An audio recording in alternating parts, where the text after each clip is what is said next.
I must confess that that dream that I had that day has at many points turned into a nightmare. I ain't never happy. Hell no, not long as my people dying unjustified, unaccounted for, no answers. You damn right I'm angry. I'm gonna stay angry. I'm happy to be angry. Anger is a good thing. Jesus got angry, and he went in there and he shot at everybody. That's what we need. We need a little more Jesus anger, some righteous anger. That's what we need, and then we can get some things changed around here. I plan on staying angry. Yeah, when I walk in these political meetings, I'm angry. When I go see the mayor, I'm angry. When I talk to the sheriff, I'm angry. I'm angry. Nevertheless, it never seems to fail us. The system continues to fail black people. The system continues to fail black people.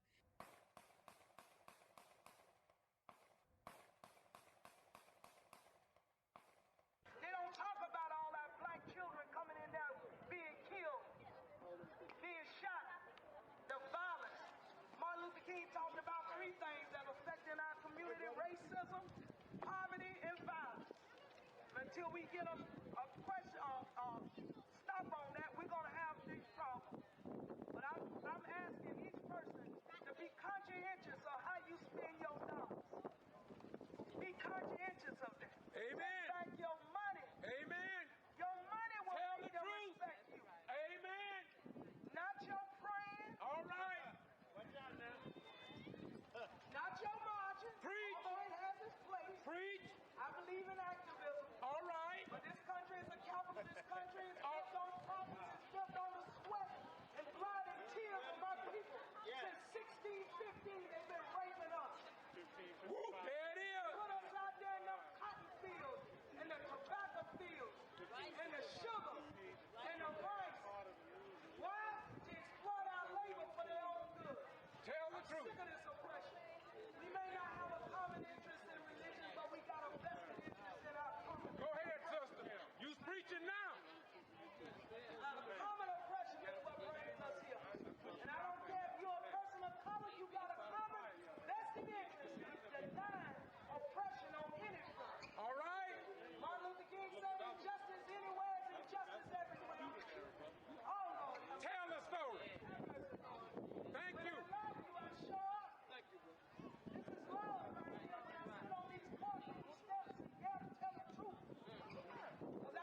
Remember the photo of that shoe investigators say was inches below Kendrick's head?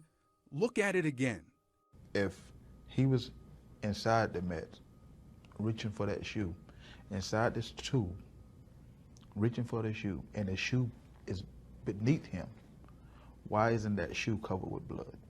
And what do you think about that shoe not being covered with blood? Do you? It was placed there. Hey, Sheriff Ryan? Hi. Victor Blackwell, CNN. Chris Prime. The Sheriff's Department has denied a cover-up, but we took the Johnsons' concerns to Lowndes County Sheriff Chris Prime. Got some questions about the Kendrick Johnson I'm not case. going to discuss that with you Why not, sir? because our case is closed. The family has some concerns about why some things were not taken into evidence. There was blood on the I'm not wall. going to discuss the case with you And why is that? because I don't want to. Then, less than a minute after he'd invited us in, What did you not understand that I said? I'm through talking to you. he ushered us out. Thank you, Sheriff Prime. I don't believe this was an accident. I think this young man met with foul play.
Greetings. This is to get to Free Press, and I'm George Boston Rhines. And this morning, about 10:53, I received a call about a court hearing here in Cairo, Georgia, at the courthouse. And I came on over here on a very short notice because I do believe that you have a right to know. After being in the courtroom, I discovered that there was approximately 8 people in the courtroom, and that's including the judge.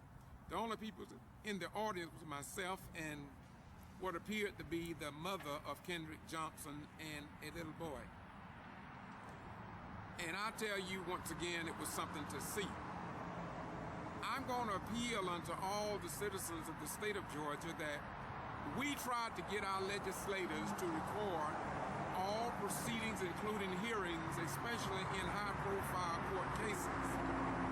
I believe that you should have been in the courtroom this evening. Once again, I'm George Boston Ryan with the Get To Free Press. I'm going to be doing a video later this week or early part of next week concerning this hearing. You may not know it, but what they had planned to do and what was scheduled is that Attorney Shaveen King was going to have Kendrick Johnson, or KJ, body exhumed again. Yes, exhumed again. However, that was shot down by Judge Richard Porter III, who you already know about in the case of the Kendrick Johnson fiasco. And so I'm going to say to you that I took some very good notes. I don't know if I'm going to share them with you until I see what the local mainstream news media report concerning this hearing, if anything. And I must say to you, this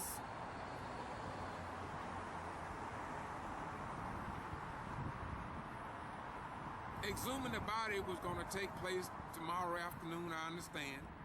But as it stands, it has been done away with or delayed by Judge Porter. Of course, the city attorneys brought up something that they think that they should have equal representation there when they go inside of the, wherever they're going to have the pathologist review the remains. And so Shaveen King stated the law as he understood it. The judge stated as he understood it. And of course, City Attorney Tanner and the system seems to have another view. And so all I'm going to say to you is that I was here in the courtroom, and I just want to do a quick video to let you know that it took place, because you probably don't know. You probably don't know. And what gets me on our form of government, we always talking about open government. Well, there are a lot of things that's happening in the KJ case that you all just don't know about, and a lot I don't know about. But I just wanted you to know that I traveled over here. When I got word, I dropped what I was doing. I had an appointment this evening in Tifton, Georgia, but this was prior to 1, and so I came over here. And the short form of this video is simply to tell you that Shaveen King was before Judge Richard Porter III once again. And as you know, to find out what is happening in the Kendrick Johnson case without the sound bites, without the snippets, and without favoritism, all I'm asking you to do is to just Google Boston G.B.R. on YouTube. I'm not talking about my opinions. Just forget about my opinions. Where we were permitted to go in the courtroom, I want you to watch those videos and see how and what the judge, not the judge, and see what the Johnson family and the attorney has gone through. And I will assure you that if you had been in the courtroom on some of these proceedings dealing with the KJ case, you probably would want to go to Canada at least to get a drink of fresh water, because there's some things, in my humble opinion, that everybody in the state of Georgia and in America should be able to see how the judicial system works here in the United States of America. Peace be unto you. I'm going to, as I say, next week, I'll probably be doing a video and giving you a full recap of what took place today. I'm asking you to check with your Valdosta Daily Times. I'm asking you to check with ABC, NBC, CBS, and Fox in the Valdosta, Loudoun County area, because this is indeed a very high-profile case. And the Valdosta Daily Times and our local newspapers, in my opinion, should keep you informed. As you know, Judge Richard Porter was sleeping in every proceeding of the KJ case except today. He definitely did not sleep today. And so, but you don't know nothing about that. There were TV stations in the room, NBC, CBS, and nobody reported that but to Get To Free Press. And the only reason I reported it is because too many of your children served in the armed forces for the freedoms and rights of other nations who are our allies, and truly the people in America should have a right to a free press and freedom of speech and freedom of religion, and it should be publicized without sound bites, whiteouts, etc., etc. But we know that something is strange going on in America. And we can sit down if we want to. And we look around, even the judges' children are going to be caught up into this system. Even the law enforcement, sheriffs, police officers, sheriff, and the city police chiefs, all their children and grandchildren going to find themselves in the same predicament that many of you all are facing today. But they will not report your story. But soon they're going to be their children, and soon they'll be able to understand it. But then it just may be too late, because the government will have such a tight, controlled set of friends and friends of the friends that even they will not be able to fight the monster that they have created by their silence and by their racist attitudes. And it might not be racist. It may be just a part of their heritage, and that is to hide the truth and say it's fake news rather than looking at what is true. But we must understand, as I close here, God forewarned us that in the last days, he would gonna give people a delusional spirit. And these delusional spirits will make a man believe a lie rather than the truth. And then when the truth comes, they will holler fake news. You have to understand that God was the one that hardened the Pharaoh's heart. Let me repeat. God was the one who hardened the heart of Pharaoh. It made Moses' job harder, yet the job was done. And so regardless of what wicked people do, in the final analysis, God, call it karma if you want to, but in the end, truth, right, and justice will win. And even the people that mistreated others will not get away if there is a God in heaven. They won't get away. They'll get away down here. They'll think they're getting away, but their children, their grandchildren, down to the third and fourth generation, they're going to suffer the consequences of what they had done. Galatians 6 and 7 says that God is not mocked, for whatsoever a man sow, that shall he also reap. And I just pray that we are not serving the wrong God, because the righteous and the holy God says that you're going to pay for what you do against the God of creation. Because in the final analysis, he loves all of us. He don't care no more about a Jew than he does a Palestinian. And he don't care no more about me than he care about you. Peace be unto you. The Ghetto Free Press. We report what others ignore because you have a right to know. I'm going to ask you to listen to this song, but stay tuned. Next week, hopefully, we're going to be doing a video and give you the rest of the story after your news media publicize this to the general public. Bye-bye. Go.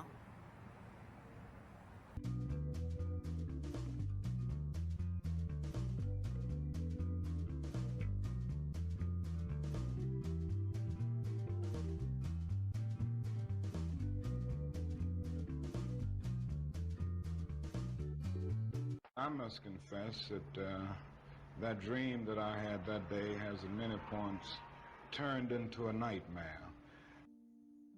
Greetings. Have you ever heard of the works of the flesh?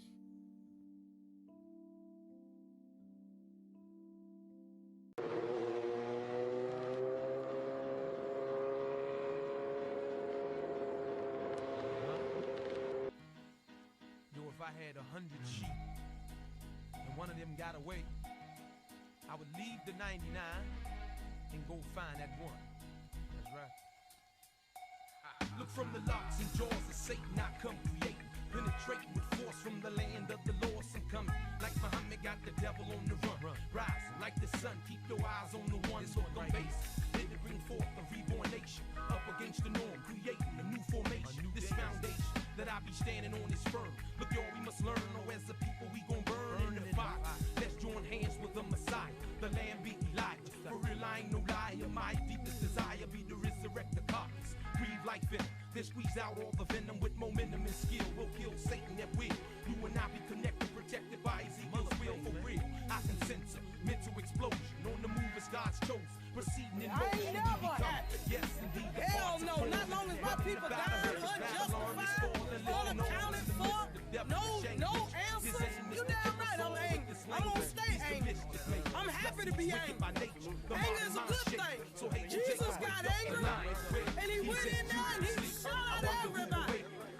we need. We need a little more Jesus anger, some righteous anger. That's what we need, and then we can get some things changed around here. I plan on staying angry. Yeah, when I walk in these political meetings, I'm angry. When I go see the mayor, I'm angry. When I talk to the sheriff, I'm angry. I'm angry.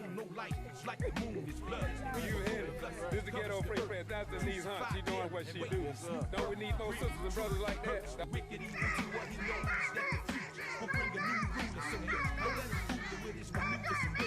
Seeking you'll find that he uses symbolism with this rhythm black will represent the hesitant brains. Hit the water down the flames and sort out the remains. Everything must change, nothing stays the same. Our struggle's been ordained, so just chill, maintain. I know it's strange, but look, one came to raise us up.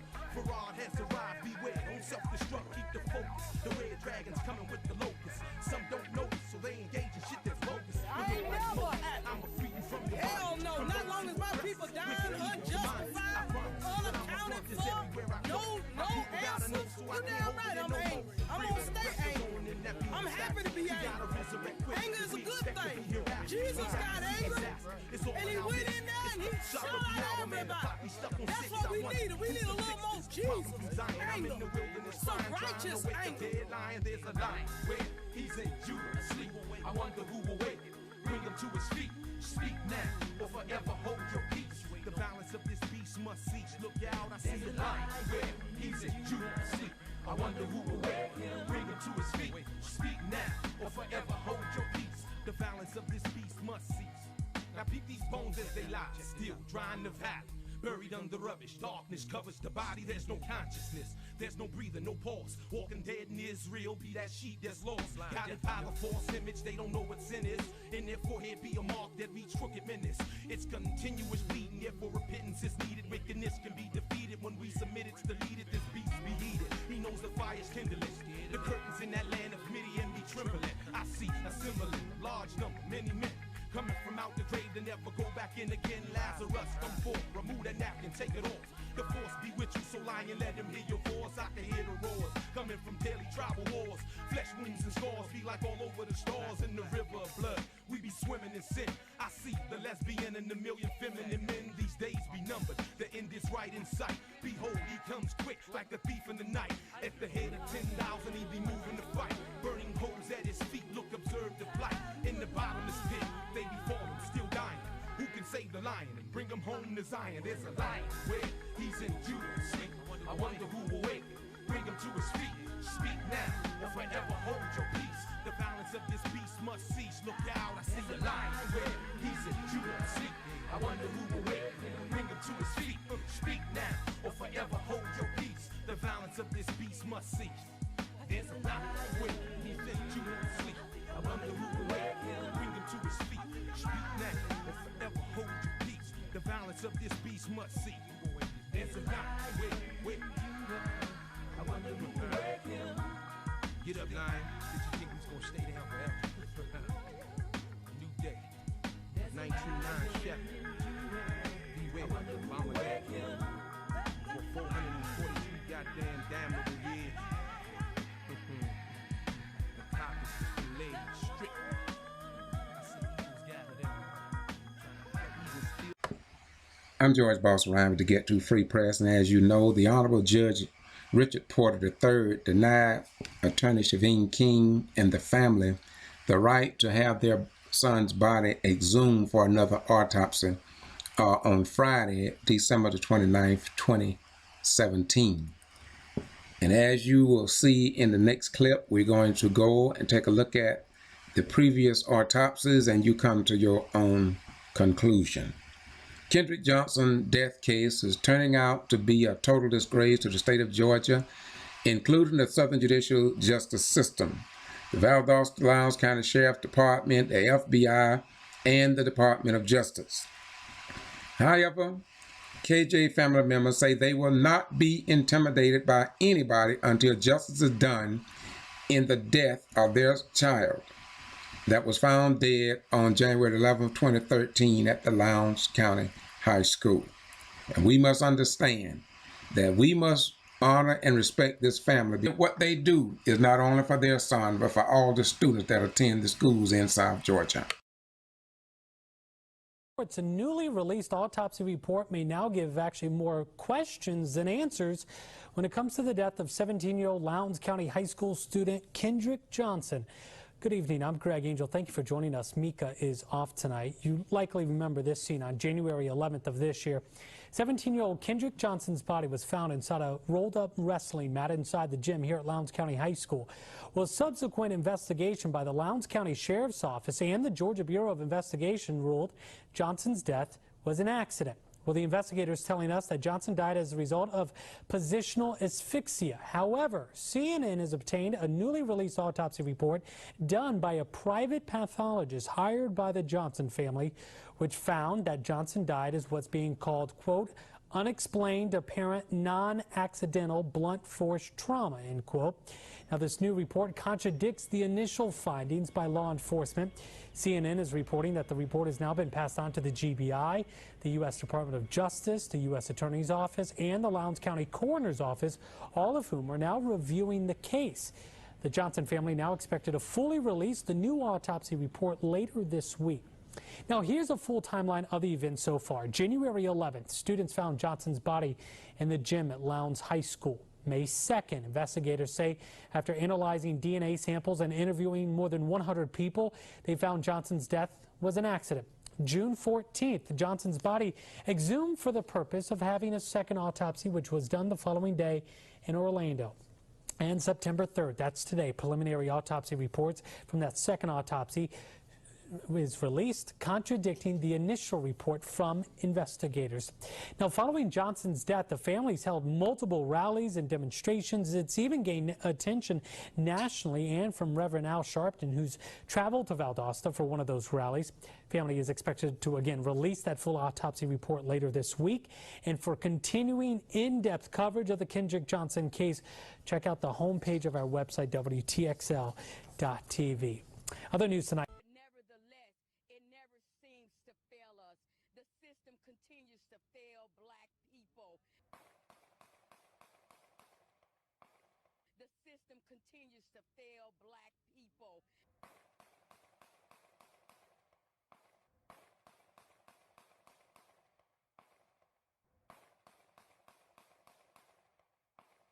The system continues to fail black people.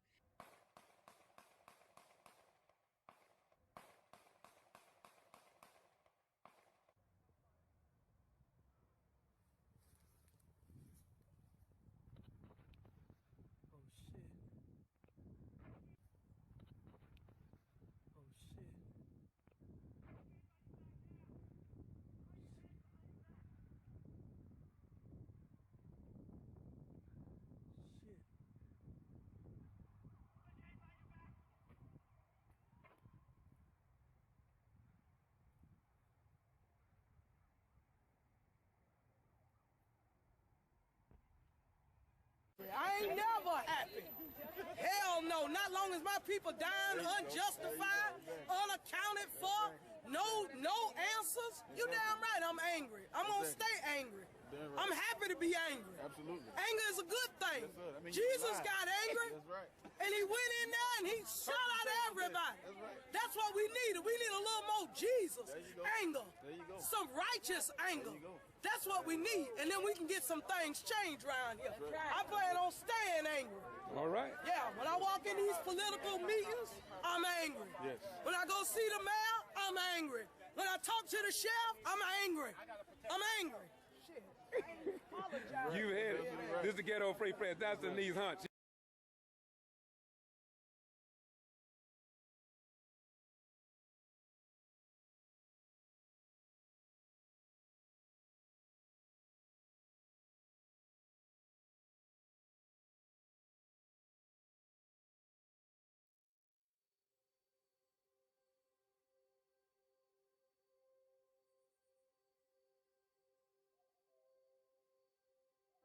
Exclusive involving the death of that Georgia teenager found dead at his high school. Kendrick Johnson's body was found inside a rolled-up gym mat at his high school gym in Valdosta last January. The original Sheriff's Department investigation indicated he had died by accident, that he had suffocated after trying to reach for his shoe. But His parents never really bought that, and when they had his remains exhumed for an independent autopsy, they were shocked to learn his organs were missing and his body was stuffed with newspapers. Now they're suing. Victor Blackwell is the one who's been all over this. And so the news, they're suing the funeral home. They are suing the funeral home, and for the Johnsons, there's no question now who discarded the organs of their son, Kendrick Johnson. They believe it's Harrington Funeral Home. I'm going to read straight from this 22-page complaint. It says that they believe that what the Harrington Funeral Home did was designed to deceive and perpetrate a fraud which was used to mislead and make it difficult to establish a true cause and manner of death. Now, you know, it's just a couple of weeks ago I was here to report that after an investigation from the Secretary of State's office, they found that it was not illegal to stuff a body with newspaper, and they couldn't determine who got rid of the organs. I sat down with Kenneth and Jacqueline Johnson, Kendrick's parents, just a few days ago, and here's their response and their reaction to that. They're taking the focus off the real issue. The real issue is what happened to his organs. That's what we are most concerned about, what happened to Kendrick's organ. We're not, you know, they stuck him with gold, I mean, but they still done something illegal. I mean, where's his organ? That's what we are concerned about. Also, you know, there's the question of clothing, because that's mentioned here. The clothing he was wearing when he was found in the gym mat? Absolutely. The T-shirt and the jeans and those socks, of course, that could offer some information if there's DNA from another person or hair the Johnsons were looking for. Where is it? No one knows. According to reports, the written reports from the transport company, the clothing was taken to the funeral home. I sat down with the attorney for the funeral home who says, yes, those clothes did make it to the funeral home. A couple of days later, I got an email saying, no, we never received the clothes. So those clothes also are missing. I reached out to the attorney for the funeral home. He says that he's not yet received this. They had not yet been served. We got it from the courthouse, and he says once they read through it, they'll respond. But the Johnsons are asking the jury to send a message. They want an award. They want a punishment so strong that it will deter any other funeral home or crematory or any agency that deals with the body from doing this ever again. Victor Blackwell, thank you. Sure. What do you want? Justice for KJ! When you want it? Now! After months of rallies, marches, and sit-ins, and the announcement of a federal investigation into the death of Kendrick Johnson, I will follow the facts wherever they lead. CNN has learned FBI agents are now conducting interviews in South Georgia. Kendrick's parents, Kenneth and Jacqueline Johnson, recently sat with investigators for nearly 3 hours. The Johnsons want to know what happened to their son. It's a question Jacqueline Johnson first asked 1 year ago. 911, where's your emergency? Yes, I'm calling. My son had wanted to come home from school today, and he still haven't got here.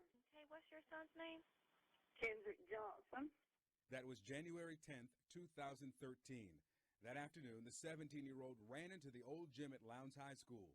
The following day, Kendrick Johnson was found dead, upside down in a rolled gym mat.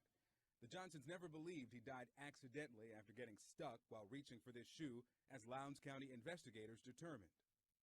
They know something happened in that gym, and they don't want it to come out. The Johnsons exhumed Kendrick's body and hired an independent pathologist who determined Kendrick died from blunt force trauma to the neck, not an accident. Lowndes County Lieutenant Stride Jones spoke with CNN in May, the day after the sheriff's office closed its case.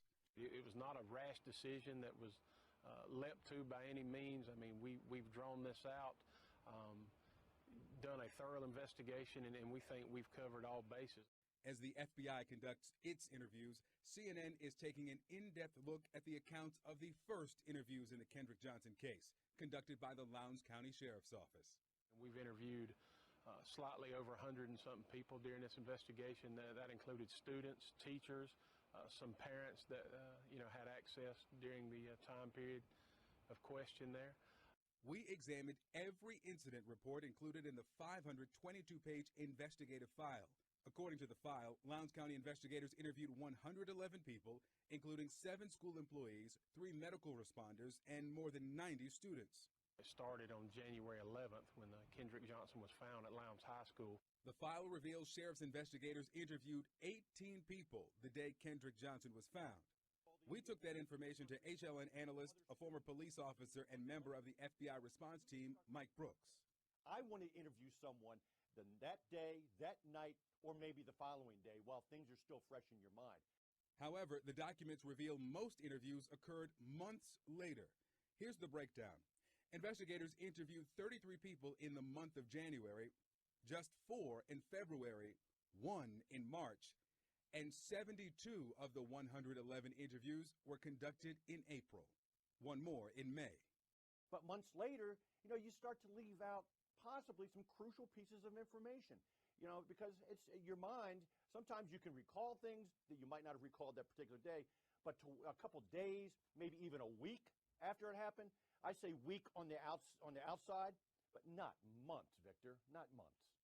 Remember, Kendrick's body was found January 11th. The first emergency medical technicians called to the scene initially for a reported cardiac arrest were interviewed April 17th. The paramedic who noticed bruising to Kendrick's jaw and considered the gym to be a crime scene was interviewed April 18th. The janitors who cleaned the gym where the body was found yards from these blood streaks on a wall were among the last to be interviewed on April 26th. Local investigators believe the blood is unrelated. However, they've never found whose blood it was or how it got there. And according to their report, the investigators did not ask the janitors about that blood. And look again at the school surveillance video. This was the last time Kendrick Johnson was seen alive. There were other students in the gym, but the investigators' reports have no record of interviews with any of these students. I looked at the crime scene investigation, evidence collection, the autopsy, the interviews that were done and were not done in a timely fashion. This is a sloppy case from the get-go. In a statement to CNN, the attorney for Lowndes County Sheriff's Office writes in part, "We continue to support U.S. Attorney Michael Moore's interest in these tragic circumstances and applaud his urging of the community to come forward with facts and evidence rather than feelings or opinions, no matter how sincere they may be. Sheriff Prine maintains every confidence that his office's investigation was timely and properly prioritized and handled with the necessary diligence to assure that all leads were examined and exhausted, and he welcomes the U.S. Attorney's continued review of the case." What do you want? Justice! The Johnsons and their supporters now hope the FBI will get an answer to their question. What happened to Kendrick Johnson? That's my child, and we're going to fight till it's all over, until we get the truth. That's all we've ever asked for, was the truth about what happened to Kendrick Johnson.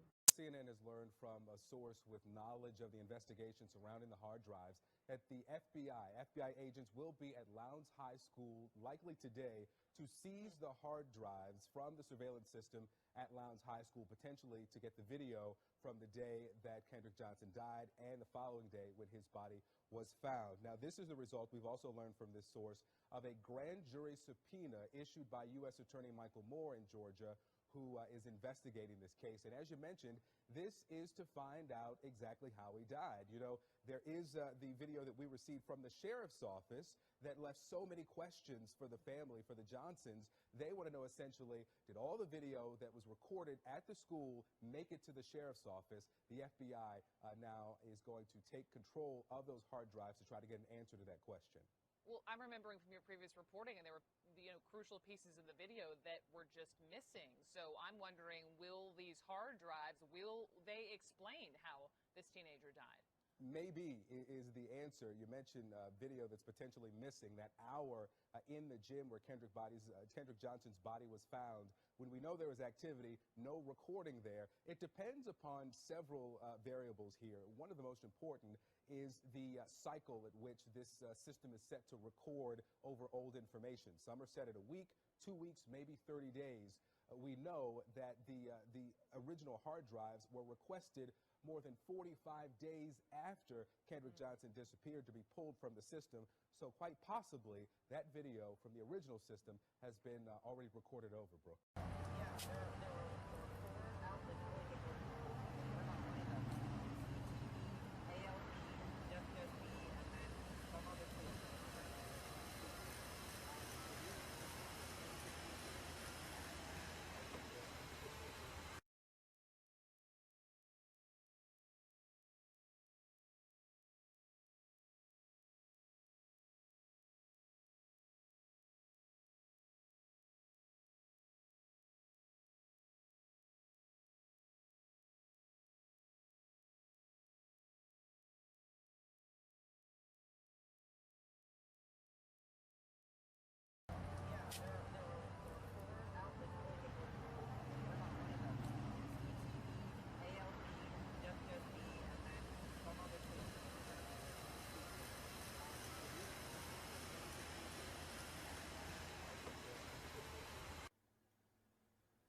Bobby Worthy.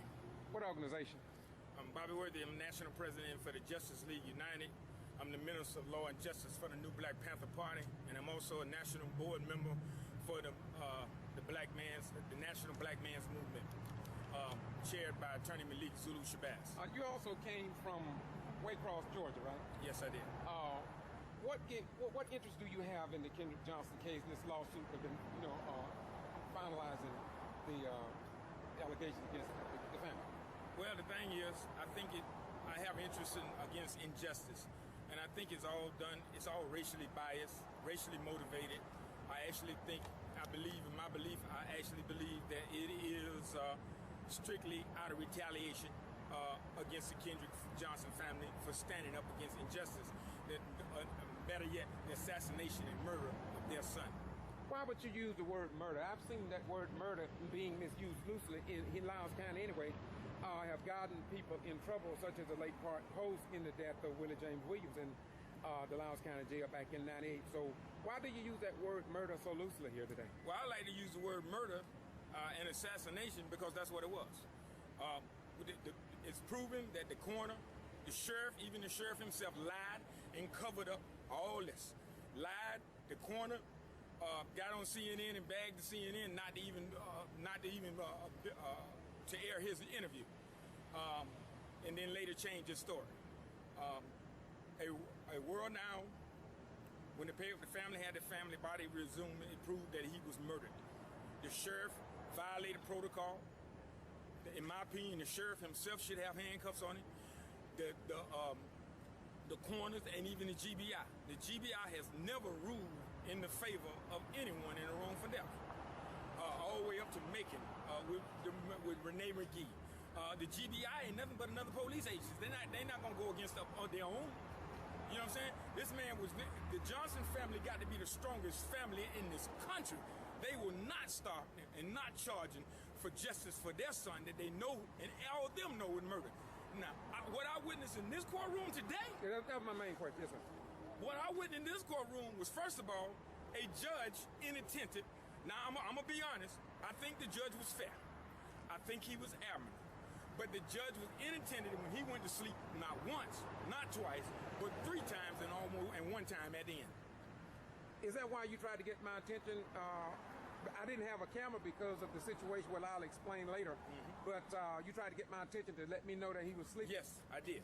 And I also notified all the other news teams that were him. Did you see, and all of them say, yes, we saw it. Did you see the judge that he was sleep on the bench?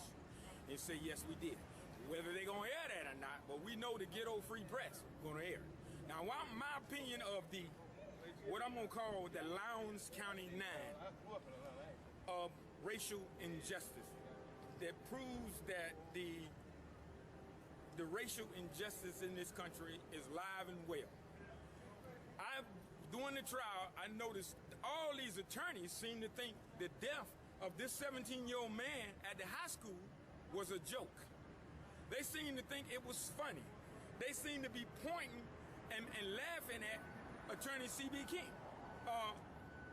And to my opinion, I think that violates the court rules and regulations to make any kind of justice or scenes like that you're supposed to be removed from the court.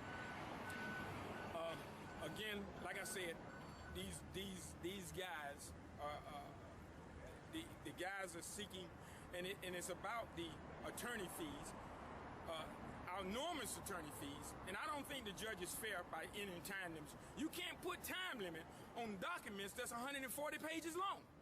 How can you put a time frame on you going through a bill, a direct detailed bill, and tell a man he's going against 9 attorneys, 9 attorneys C.B. King going against, and tell him that I do believe that we need to put a time frame on this.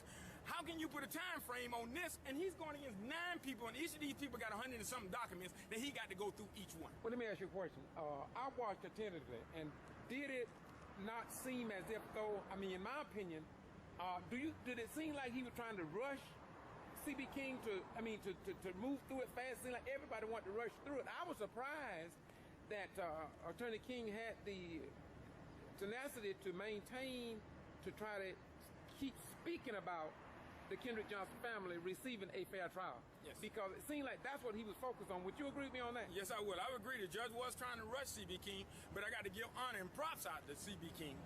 He held his own, he was professional, and he beat them down with their own rules, their own regulation, and they kept coming back with the same thing.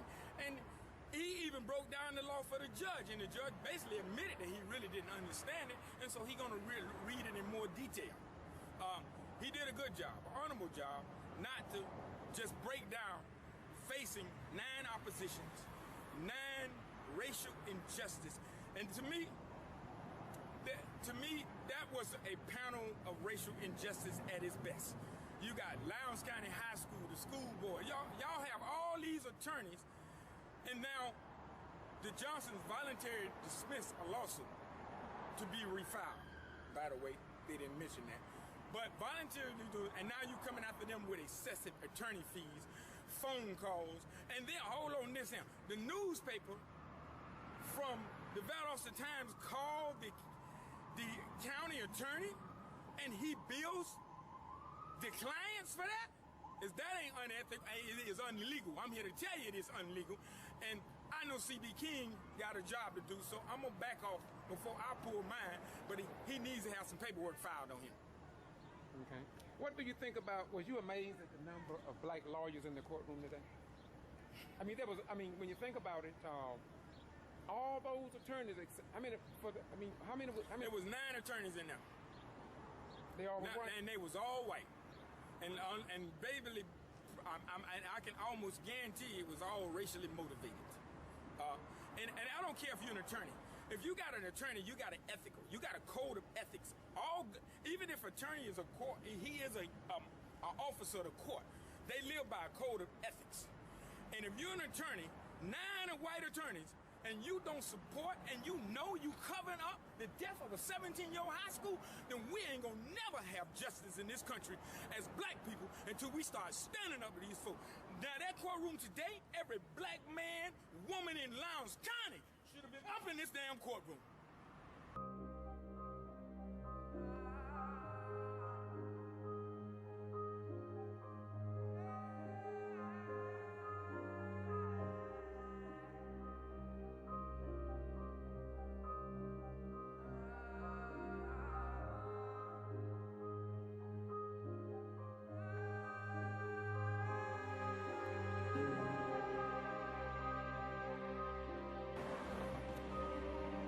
I know you have a lot to say, but in closing, I want you to sum this up in your own way. I am a member of the press, and I specifically asked Judge Porter about, he had already chosen WALB out of 4 people station that showed up that day. And so my question to him was, the person that he selected, will they be there to record the entire day? Because I knew I was committed for a week.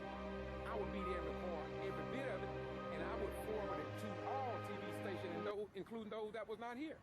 So as it was, Channel 10, they didn't come back this afternoon. And so my question to you is, do you think that was that done deliberately? So this afternoon it would not be a recording, a complete recording? We know we got a transcript, but that's not what I'm talking about. Well, my thing is the judge limited. My opinion, I think the judge messed up when he limited, because he does have discretion in the law to allow recordings. But once he allow one and don't allow the other, then he violates the freedom of the press. He violates the open meeting law. Because once he allowed one, he need to allow the other one. And I think he was biased and motivated by not really knowing what would come out of, I might as well say, a CBT's amount, because it seems like CBT was the only one standing up for true justice. When we, as members of press, we went behind closed doors with the Honorable Judge, and he had already had a pre-analogy about WSB, I think, out of Atlanta. He said that, number one, he didn't abide by the rule of governing us, the journalists. And so my question is that why would not a person state, I can only record to 12, and then at that time the judge could say, well, who can take it over the rest of the day since you all 4 are here? and I'm only going to permit one in. Why didn't he simply ask that question, and then if anybody else would take on this afternoon? It seemed like to me that this is the worst county I record across the state of Georgia, and this is the worst courtroom and the worst judge I have ever had to face in order trying to get in the courtroom. And I think that you talk to other people, including the people that went in there with me, they probably would say the same thing, because we were talking about it outside. Why is it that they don't want the truth to get out? It seems to me, my beautiful brother, and I want you to comment on this, it seems to me that we espouse around the world that we believe in open government, sunshine laws, and so why would we even put a cloud over something such as this most important national, if not international case concerning the death of a 17-year-old student at the Lowndes County High School? And by the way, I'm under a 2-year, 11-month criminal trespass, and I violated no law. And it happened because of Kendrick Johnson's death, many believe, and I believe so too. So your comments on that? Well, I believe in open government, and they would tell you that they believe in open government. They really don't. They believe in an open them. They believe laws and rules and procedure in place for them when it fits their needs and their situation, but not our needs. The laws are not for us. I'm just being honest. The laws were never written for us. When they started writing laws, our ancestors were slaves.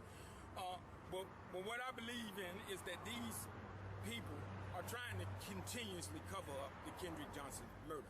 It's out. We know he was murdered. They know he was murdered. Everybody know he was murdered. And it goes down to the Bell brothers. In my opinion, the man was an FBI agent. The father was an FBI agent from what I'm standing on. If they would have been black, whether he'd have been an FBI agent or not, they'd have been arrested. It would have been no doubt in my mind they'd have been in jail now. But our true justice is coming out. Everything that's done under the dark will eventually come to the light. And it's coming.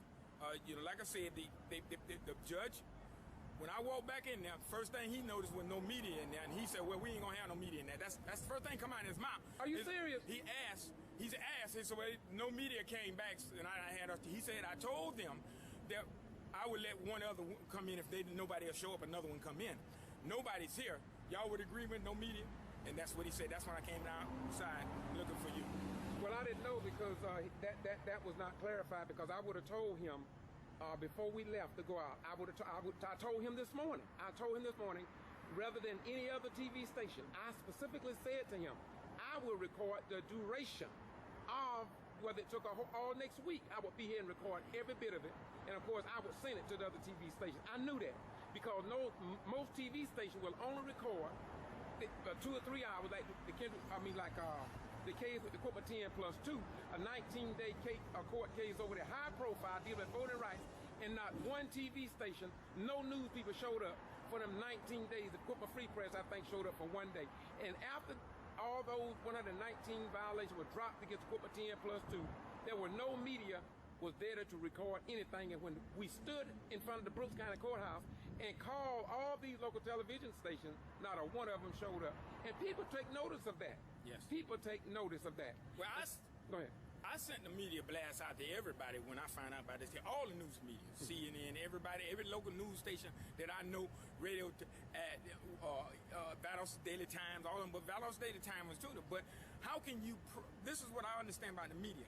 How can you come in here and do the beginning of the trial and not get the end? So you're going to go report an incomplete story, and probably not going to be report half of it anyway. And just like I told her, I asked every media, ABC from Atlanta, I asked Channel 10 was here, and I even told you, George, to get on Free Press. I said, did you see the judge sleep? Did you get it on that camera? She said, yes, I did. Whether she going to report that or not, that is very important. Very important. You cannot make a decision as a judge and you up there asleep. Let me ask you a question. Just in case somebody else in the state of Georgia would like to call you for you to give more information about what you saw in this courtroom concerning the Kendrick Johnson case, can you give your address, your phone number or something, a P.O. box or email address? Not necessarily the address, email address, so people can get in touch with you so they can interview you, because I know for a fact these people do not want the truth. Nobody have interviewed me, and I'm under a 2-year, 11-month criminal trespass, and I violated no law. And it was after the death of Kendrick Johnson. I am a retired military veteran and want no newspaper. The Valdosta Daily Times editor under Kay Harris at the time, none of these TV stations would record nothing about my criminal trespass. Go to the website, www.blfjustice.org. That's blacklawyersforjustice.org or blackmensmovement.org. Black Lawyers for Justice, and that's on the pen, Black Men's Movement. And you need to reach Attorney Malik Zulu badges all on there. If you need to reach me, call me at 912-424-0752. Again, that's 912-424-0752. Or hit my email, justiceleagueunited@yahoo.com. One word, justiceleagueunited@yahoo.com. Thank you very much. I must confess that that dream that I had that day has at many points turned into a nightmare. What happened to this teenage boy walking through this school gym? He's captured here on surveillance camera, then disappears until... Come to Lowndes High School now. There's a dead body out here. 17-year-old Kendrick Johnson was found upside down in a rolled gym mat last January. Investigators say he was reaching for a shoe, got stuck, and died. We have found nothing to indicate this was anything other than just a tragic accident. You can tell he was beaten. Kendrick's parents believe the story about the shoe is a cover-up, and they question why sheriff's investigators either did not collect or test potential evidence from the scene. Got some questions about the Kendrick Johnson case. I'm not going to discuss that with you. Why not, sir? Because our case is closed. Kendrick's body was exhumed. His parents paid for an independent autopsy, and the pathologist found evidence of apparent non-accidental blunt force trauma to the neck. But it's also what the pathologist did not find that shocked the family. Organs, the heart, lungs, liver, etc., were not with the body. What was in the place of the organs? Newspaper. After months of protests and demands for answers, an announcement by the U.S. Department of Justice. I am of the opinion that a sufficient basis exists for my office to conduct a formal review of the facts and investigation surrounding the death of Kendrick Johnson. No matter who you are, how much money your parents have, the color of your skin, everyone deserves justice. Everyone. Well, Victor Blackwell joins me now from Atlanta. So Kendrick Johnson's family exhumed their son's body, trying to get some answers about his death, only learned his organs were missing. I don't understand how the state investigation doesn't offer any explanations. I mean, somebody removed this young man's organs. Somebody's lying. Well, they said that there was an investigation. You'll remember that we reported on this show back in early October that when Kendrick Johnson's body was exhumed for that second autopsy, his organs were not with the body, and that started this investigation 3 months ago. And I want to remind people which each side says. The Georgia Bureau of Investigation, which did the first autopsy, says they put the organs back into Kendrick Johnson's body, closed the body, sent it to Harrington Funeral Home. The funeral home says the organs never came with the body, but they take it a step further. The funeral home says that G.B.R, Georgia Bureau of Investigation, discarded the organs because they were destroyed through some natural process that Harrington still has not explained. But late today, we now have a copy of this letter that was sent to the Johnsons. It's from the Funeral Services Board. Only CNN has it. And I want to read just the line in the conclusion here. The board has exhausted all available investigative avenues at its disposal, and no determination could be made whether the organs were transferred to the funeral establishment with the body. There was this 3-month investigation, which by law is secret and behind closed doors. They just, at the end of the investigation, come out with what the decision is, and in this case, no action. Well, I mean, the body was also stuffed with newspaper. So, I mean, again, somebody's lying. Either somebody who did the original autopsy didn't include the organs in the body, or if someone at the funeral home did something with the organs and stuffed it with newspaper. I mean, somebody's not telling the truth.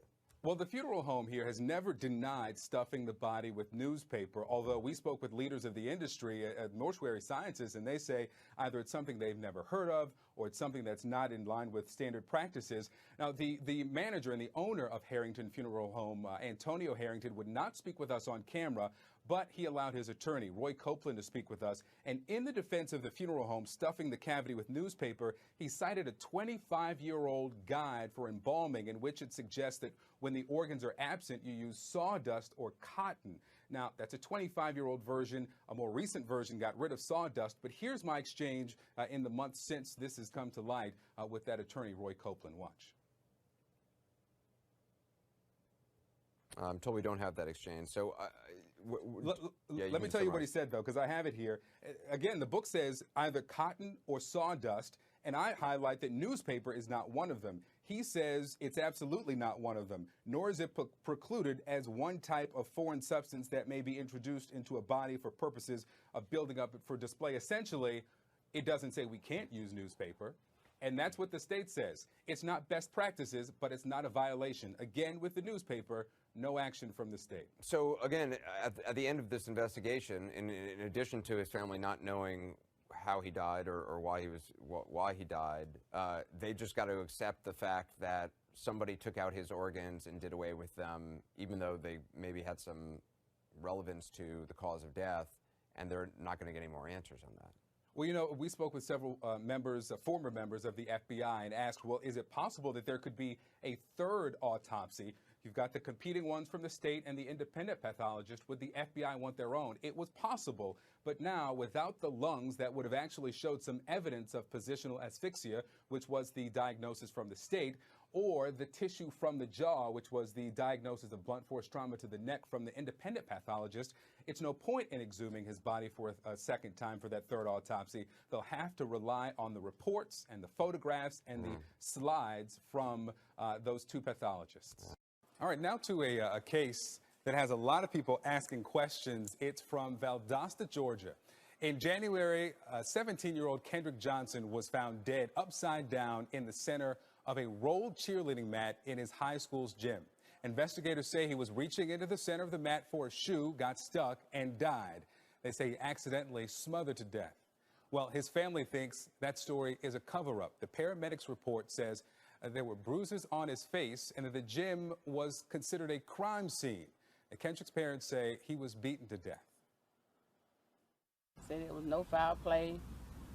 He had no bruises, no nothing. Did you believe that? No. And you still don't believe it? No, I don't. The mat is so light, he could have pushed that, just rock and it would have fell over. I tried to get in it. I couldn't get no forward my neck muscles into the mat. As handsome as my son was, then you see him like that, it's crazy. I really feel he was murdered. No matter who you are, how much money your parents have, the color of your skin, everyone deserves justice. Well, now the Department of Justice is reviewing this case. Joining me now is former FBI federal agent and private investigator Harold Cope. It's good to have you back. Thank you, sir. So you've read over the autopsy report, the paramedics report, all the documents, and know about this story. Let's start here with just the dimensions. County officials say that 5'10" Kendrick Johnson was reaching into this mat. It's 6 feet tall, right? Yes. Arm extended. His shoulders are 19 inches wide. The hole in the center is 14 inches wide. Do you find that suspicious? I find a lot of it suspicious. And one of the things that really makes me wonder is that he's reaching for one shoe. How did that shoe get into this mat? It makes you wonder who was in there. Was there some horseplay? Did someone see it? There are more questions here than there are answers right now. Okay, let's talk about this paramedics report. You have a copy, I have a copy. Yes. And let's start with this element of bruising of the face. Now, the family says they were told there were no bruises, no signs of foul play, but the paramedics report says that there was bruising noted on the right side of his jaw. It does. And what's interesting is when you look at the autopsy report, there's no mention of any bruising. So it doesn't make any sense. Now, you might get away with that by saying maybe when he went into the mat, that bruised his face. I don't know. No one knows. But something doesn't ring true here. Let's talk about the consideration that it's a crime scene. Is that typical if the sheriff's office is there investigating, or does someone have to tell the paramedics that this is a crime scene? Someone had to tell him it was a crime scene. So there was a school resource officer on the scene. You would think by the time the medics got there, police were already there. I suspect the body was pulled out initially, looked at, because they made certain determination about eye movement, things like this. They couldn't have done that if the body was stuffed down in this mat. Again, a lot more questions than our answers. One more thing, and we discussed this right before we came on. It says that a 17-year-old male, they received a call that a 17-year-old male was complaining of cardiac arrest. I've listened to the 911 calls. They say that he was dead when they found him. How would that make it into this report? Doesn't make any sense. How could it be a cardiac arrest? Possibly they just put that down as standard language. Until you interview those people, you don't know. One other thing, the coroner, county elected official, constitutional officer, as is the sheriff, he's been very vocal about this case leading up to the release of this report. He says that he was supposed to be called as soon as a body was found. He was called 5 hours later. I also want you to hear what he told our affiliate WCTV in April. I don't know what the county did when they got there on the scene. The body had been moved. The scene, in my opinion, had been compromised. I found that to be amazingly unusual for two constitutional officers in an investigation to go head-to-head on something like this. Very much so. And the scene was compromised. There's no doubt about it. Now, the question is, did anyone take any crime scene photos upon initial entry? And what were the written statements on the paramedics? We don't know that yet. I got two things I got to get to. He said the coroner, Bill Watson, sent me an email after we did an interview, and he said something similar. I want to put up part of that email. He told me through this email, I would appreciate it if you would destroy this interview with me. I do not want this to be shown whatsoever. I feel that our situation should not be aired. Of course, CNN decided that we would air it. I called to ask why. He said that this just needs to end. It's gone too far. Final question. Are there enough questions here that if you were the person deciding for DOJ, should there be an investigation opened into this investigation of the death? Definitely. Kendrick Johnson was found dead in a rolled-up gym mat at his high school. Originally ruled accidental. The parents are very upset. They believe that their son was murdered. So now feds took over the investigation. But now the latest development we're getting is that there was an email tip sent to the sheriff's office saying and implicating certain individuals. The sheriff's office, which ruled this an accident, now following up on that the next day, issuing subpoenas, and it seems like this investigation moving forward. Joey Jackson, Mike Brooks with me, and Jane Velez-Mitchell, host of Jane Velez-Mitchell, joins us now. Jane, it seems from where I'm sitting, this is a big, big development in trying to get to the bottom of what happened here. Absolutely, Vinny. And I think it's great that with alacrity, investigators interviewed two of the four individuals named in this anonymous email tip. I'd like to see them go further. First of all, I'd like to know, where were they at the time of Kendrick Johnson's death?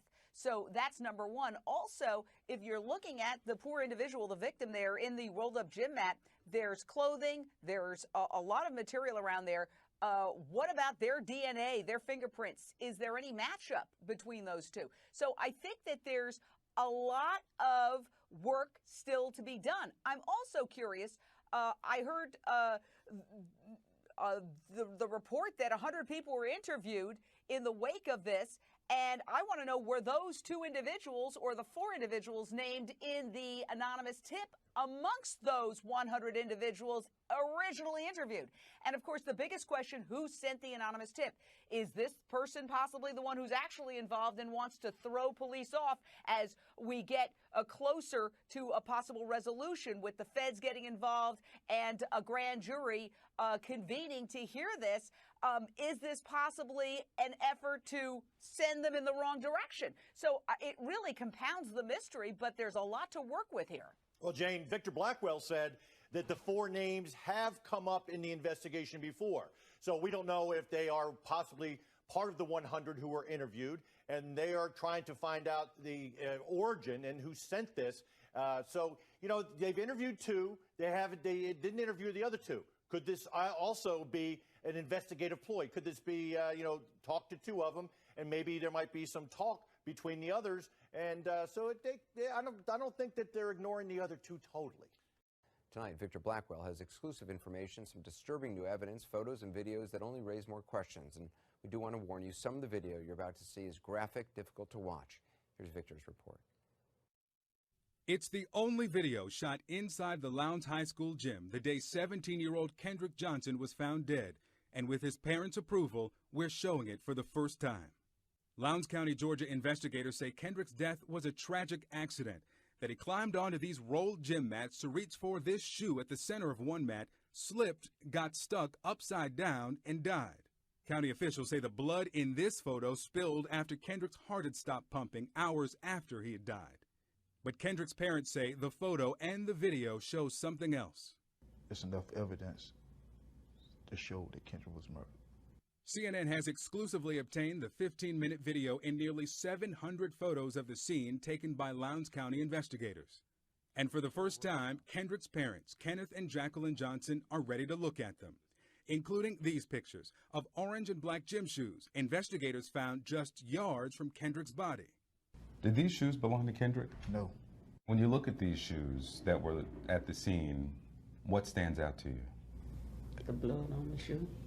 But investigators say tests show the stains are something other than blood, so the shoes were not collected as potential evidence. I don't understand why. CNN took the photos to independent private investigator and former FBI Special Agent Harold Kopis. If you were on this scene, would this have been something you would have left? No. Bag and tag. There's no indication investigators ever even looked for the owner of the shoes or this hooded sweatshirt found a few feet from Kendrick's body. And if you look real close, there's something on this particular cuff. And then the question is, was it blood? Did you test it? According to the crime lab report, no. They know something happened in that gym, and they don't want it to come out. For the Johnsons, there's no stronger indicator than this photo. It's of what appears to be blood dripping down a wall. Here's what Lowndes County Lieutenant Stride Jones told CNN about that wall in May. And we tested it, and it was blood. And we did DNA testing, and it was not the blood of Kendrick Johnson. If it wasn't Kendrick blood, who blood was it? Did you ever find out who it was or any involved? No, as of now, we haven't, no. But it doesn't appear to be related to our crime in any way. What do you think about the decision not to test it further? You can't explain it. If you're running the crime scene, then you're going to say that's potential evidence. Obviously, we're going to check this out and find out who does it belong to. This is an athletic gym. I mean, obviously, this is where they conduct various athletic classes and instructions at. A kid couldn't have scraped their knee or arm or something and got that much blood on the wall. There's 1, 2, 3, 4, 5, 6. 6 impacts. The opinion of our crime scene personnel, after looking at it closely, the blood appeared as it had been there for an extended period of time. It didn't appear to be very fresh. School gym. There is no way that they would allow whoever was supposed to clean this gym to leave that blood on that wall.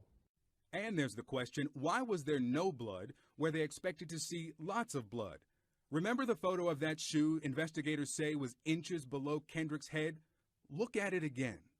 If he was inside the mat, reaching for that shoe, inside this tube, reaching for the shoe, and the shoe is beneath him, why isn't that shoe covered with blood?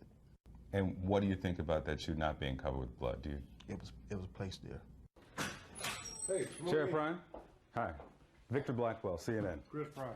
The Sheriff's Department has denied a cover-up, but we took the Johnsons' concerns to Lowndes County Sheriff Chris Prime. Got some questions about the Kendrick Johnson case. I'm not going to discuss that with you. Why not, sir? Because our case is closed. The family has some concerns about why some things were not taken into evidence.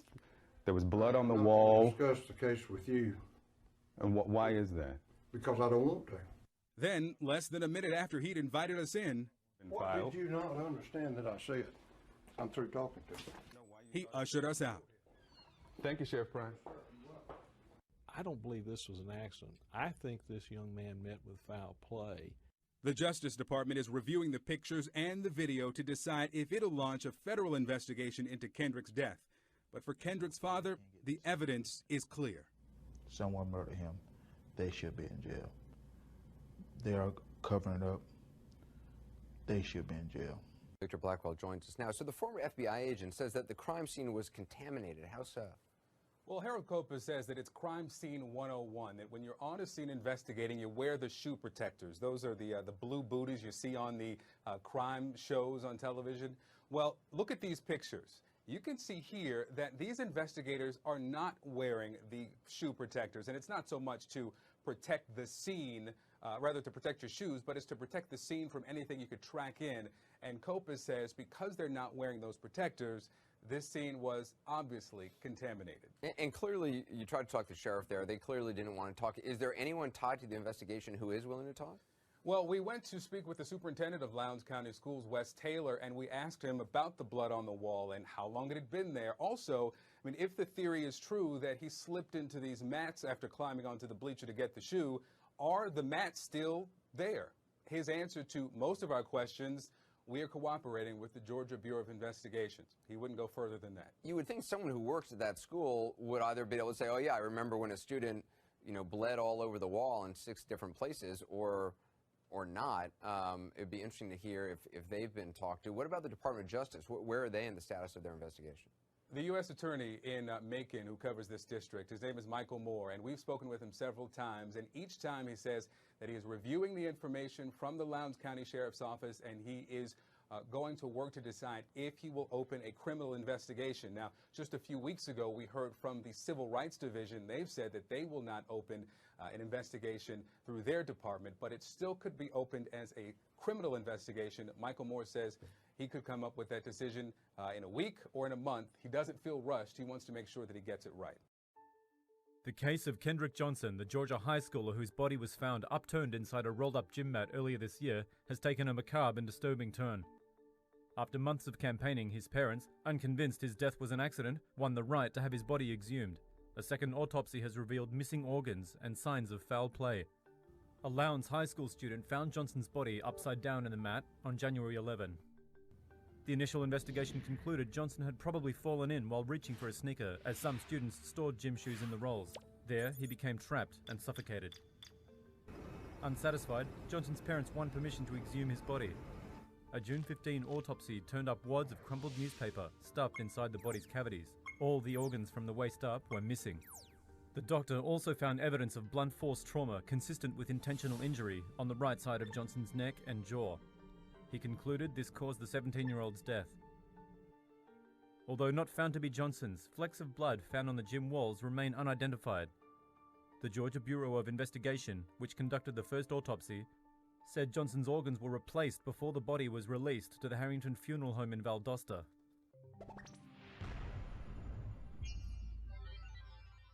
How do you think that there was no camera in the courtroom?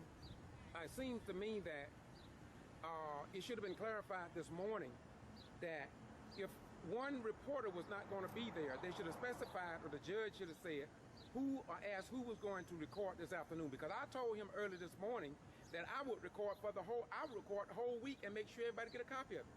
And so my thing is that it seems to me there's a great possibility that maybe the sun is not shining so bright in the state of Georgia. It's not shining so bright for them. And the reason why they didn't want y'all in there with the camera, because every time they make a mistake, it's recorded on film, and they don't want to have to go back and use that. That is the same reason why, in the KJ case, why those films was tampered with, per se, because the evidence was already there. And they learned now that if it's on film, then they can use that film against them. But they didn't need the film today because they beat themselves. And what do you think about the rush? It seemed like they were trying to rush Shaveen King in asking his questions, and I mean, it seemed like he was under pressure. It seemed like the judge was giving the appearance that either King didn't know what questions to ask, number one, or number two, somebody didn't understand the law. Well, King asked the right questions. The thing is, he caught him off guard. And when he caught him off guard, they didn't know what to do. So once they made their objections, then the judge put the pressure back on Mr. King, but Mr. King was cool.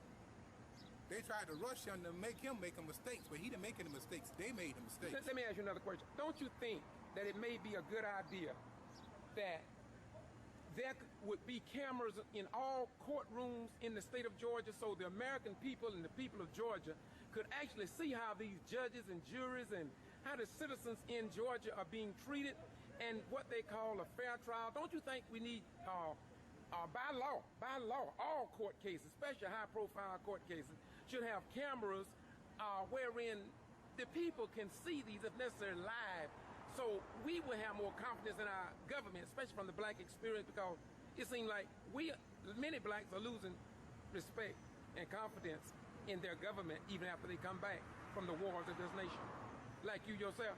Yes, to answer your question is, you were with us down there in Thomasville. Okay, while you were down in Thomasville, you recorded everything. Yes, sir. They made mistake after mistake after mistake. Now, don't you know when we go back in there, we're going to use those tapes against them, and those tapes are going to actually whoop them. The judge decided he didn't want to rule on something just because he's trying to cover himself. But it's too late now. You're not Judge Altman now? Yes, because you got it on film. And the same thing here. If all of this stuff is on film, every mistake that they made, Mr. King will take those mistakes. Well, not Mr. King, any lawyer. Any lawyer with any kind of law degree should understand that, yeah, they made a mistake, so I'm going to expose this. I'm going to use this. So now by us, you or whoever else in there not being able to record it, so now it's just basically our word against theirs, but they do have a court report. Yeah, they got transcript. But nothing better than that picture and the actuality in live time. Okay, thank you very much. What's your name again? Reverend Larry D. O'Hara. Thank you very much. Waycross, Georgia. Thank you. Peace. Did you see, and all of them say, yes, we saw it. Did you see the judge that he was sleep on the bench? Did you see, and all of them say, yes, we saw it. Did you see the judge that he was sleep on the bench?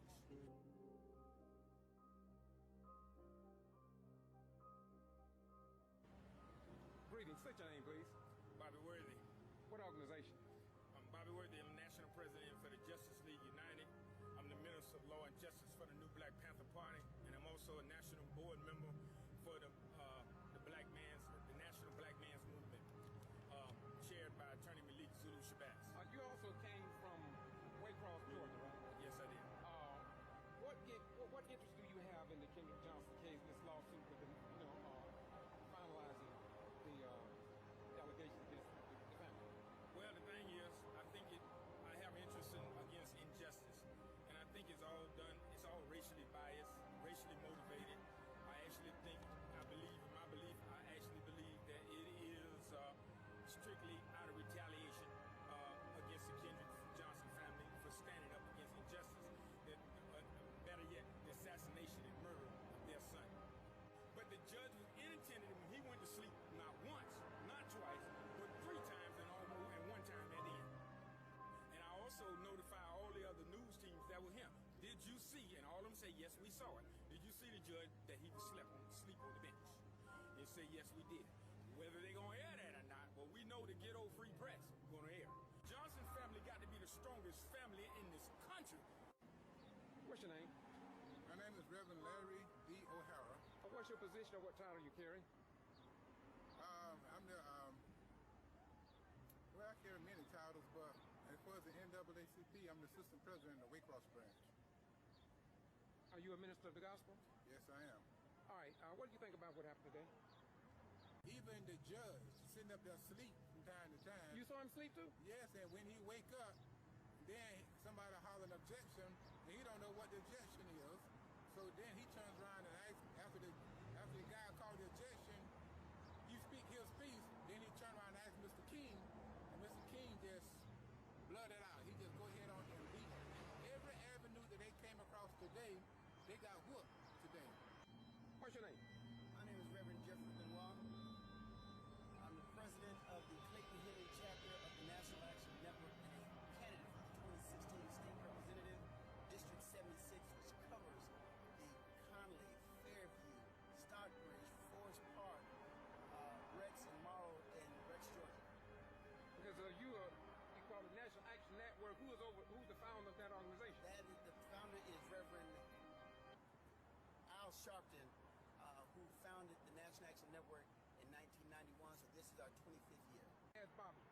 did you say that you saw the judge doing in the courtroom today? Sleeping. What did you say you saw him doing? Sleeping. Did you see him? Oh, he was not. He was not, and at least 3 times that counted. I heard several other people, I want to be on camera, that you all saw that. Now, how can you really, you know, wait a minute. You was over, did you come to Quitman with the Quitman 10+2 and Representative Tyrone Brooks as well? I sure did. Yeah, you all came for that. So, what is happening across the state of Georgia? I mean, short form, Bobby, short form. What's happening across the state briefly? Lack of education, lack of knowledge, lack of responsibility on the parents' part down to the youth. Because we, in this country, we follow the characteristics of leaders. Now, United States of America is a powerful country.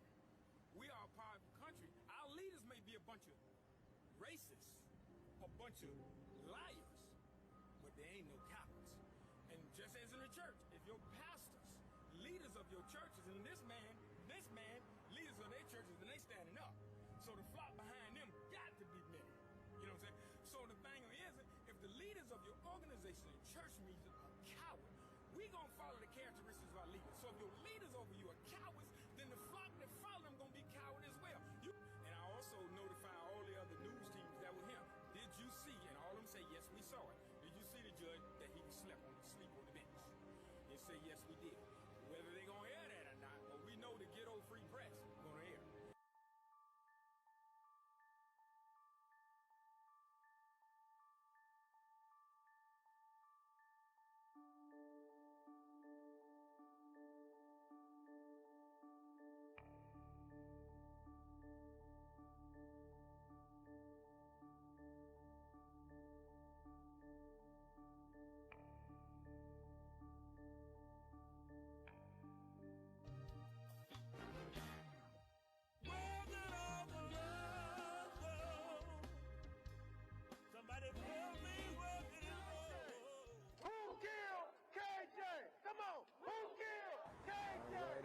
What's your name? Bobby Worthy. What's going on here today again, brother? We're here today again to continue the Kendrick Johnson case, the attorney fees, outstanding attorney fees. I think the judge has been a little bit more better. He did go to sleep a few times, but at least this time he did some things that I think he was kind of fair today. I think he was way better than, a whole lot better than what he was doing. It seems like he's dropping a lot of attorney fees, doesn't it? Yeah, they're definitely not going to get what they thought they was. Well, he did that this morning. Before you got here, he was doing it, and it seems as if, though, there's something strange in this case altogether. But it's very interesting. Things was kind of slow. But this morning, I didn't see him sleeping that much this morning, but Jackie said she got him, he was sleeping this morning as well. But this afternoon, he just couldn't keep his eyes open. Yeah, but at least this time he stood up when he got tired. He allowed everybody else to stand up when they got tired. Well, that let you know he was sleeping. Yeah. But don't you think that if he have some breaks, it would eliminate some of this? He don't have no breaks. Yeah. I think it would be have a couple more breaks. I still think they're trying to kind of rush this to get it over with. Because I guess it's maybe boring to them, but it definitely ain't boring to the Johnson family to have to pay out some attorney fees. And notice that he did say, they don't say that I have to give attorney fees. They say I may give attorney fees. You know what I'm saying? That he did speak on that and other thing. Only thing that I didn't allow is I see him still allowing the defense attorneys to do whatever they want in court. Like when the attorney was arguing back and forth, raising his voice at King, the judge should have stepped in and stopped that. I see that a lot. Yeah, Why, you think they're too close, or maybe they're friends or something? Maybe friends or something, but he should not allow that. He should intervene as the judge. Either he don't care, he was just tired and didn't realize what was going on and intended to, and but he should have immediately stopped that. Oh, wait a minute, you just answered the question. He did at one point say, all you do is just answer the question. He said that to Attorney Talley, right? Yeah. So where you gonna be back tomorrow? Oh yeah, I'm gonna be right here. I won't be late this time. Thank you very much. Thank you. It's October the 3rd, 2016, and the KJ case of the family paying attorney fees is in session, and this closes out the first day of this week. We'll be back in the morning at 9:30. was a pretty interesting day. Question was asked, and a lot of the fees that attorneys have identified and brought up before the judge, some of them have been dismissed, and it's still going on. Attorney Talley was in the hot seat today, and he did his due diligence. Of course, Attorney King took his time as usual. Very few people was in the courtroom. We didn't see any news media, and it's kind of slow. Everything is kind of slow. But I want the people of Valdosta, Lowndes County, the state of Georgia, to know that the case is moving along pretty good. And as you know, it's all about the death of Kendrick Johnson, a 17-year-old high school student that was found dead January 11th, 2013. He went missing on the 10th, and he was found the 11th.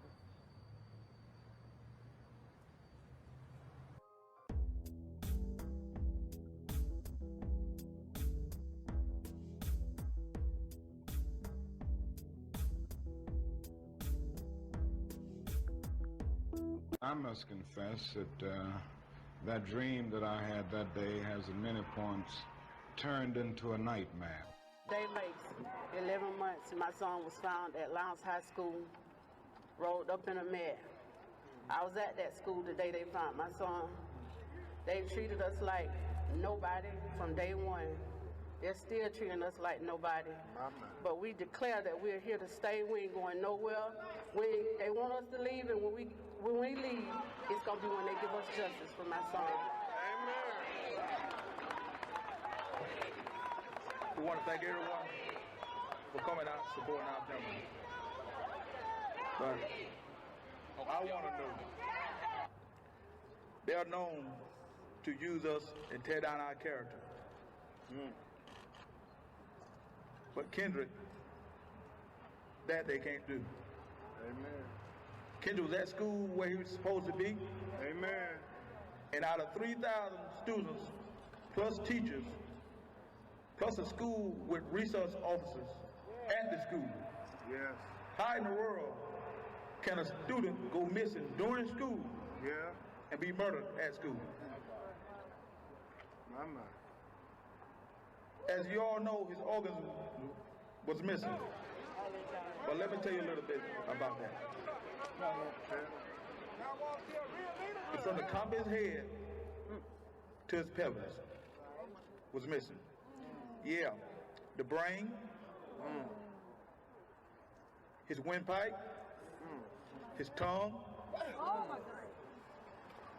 his heart, and everything else inside of his body was missing.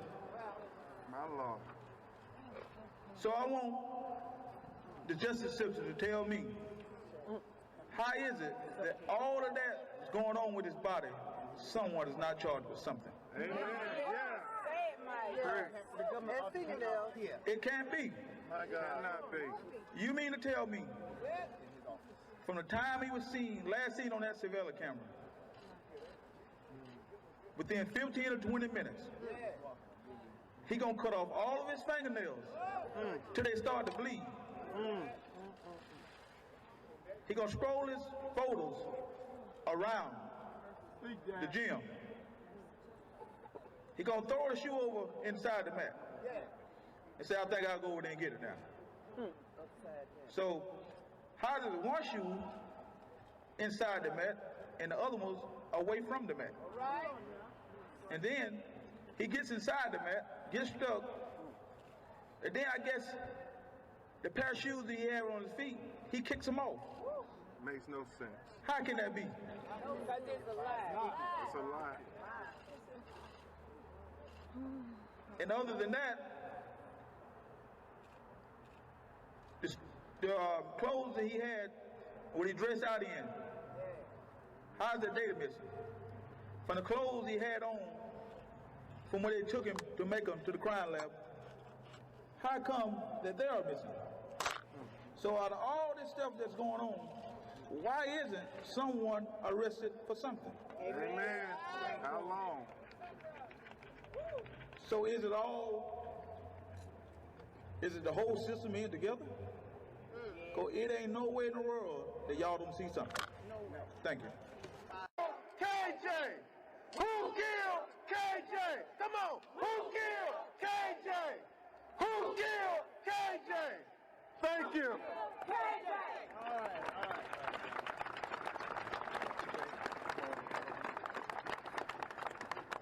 Today makes 11 months my son was found at Lowndes High School, rolled up in a mat. I was at that school the day they found my son. They treated us like nobody from day one. They're still treating us like nobody. But we declare that we're here to stay. We ain't going nowhere. They want us to leave, and when we leave, it's going to be when they give us justice for my son. Amen.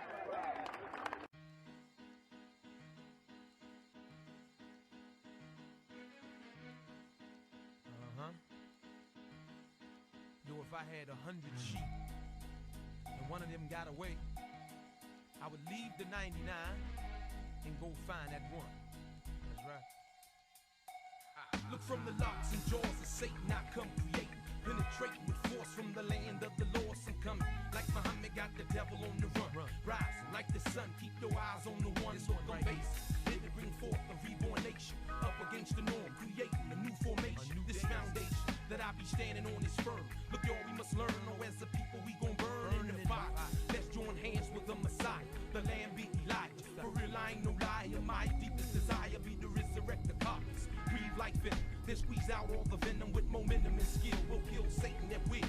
You and I be connected, protected by Ezekiel's will for real. I can sense a mental explosion on the move as God's chosen. Proceeding in motion, we become, yes, indeed, the parts of forming. Running about her, cause Babylon is falling, living all in the midst of devilish anguish.